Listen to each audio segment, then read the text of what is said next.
বহুদলীয় গণতন্ত্রের প্রবক্তা, বিএনপির প্রতিষ্ঠাতা শহীদ প্রেসিডেন্ট জিয়াউর রহমানের ৪৪তম শাহাদাত বার্ষিকী উপলক্ষে আজকে সাতগ্রাম ইউনিয়ন বিএনপি কর্তৃক আয়োজিত এই মিলাদ আলোচনা সভা ও দোয়া মাহফিল তাই এসেছি। আমি আপনাদের সবার আজকের উপস্থিতি দেখে আমার খুবই ভালো লাগছে।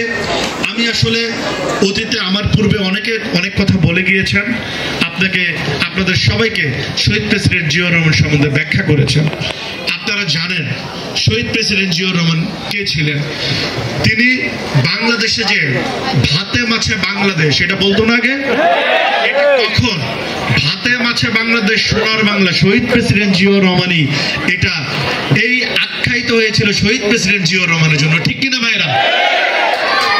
বাঙালি জাতি ওই সময় বাঙালি জাতির বাংলাদেশের বিভিন্ন প্রকার উন্নয়ন আপনি দেখেন, বিভিন্ন কৃষি ক্ষেত্রে উন্নয়ন, ইন্ডাস্ট্রিয়াল ক্ষেত্রে উন্নয়ন, বিভিন্ন যে উন্নয়নের ধারাবাহিকতা চলে আসছে ওই সময় থেকে উন্নয়নের ধারাবাহিকতা শুরু হয়েছে।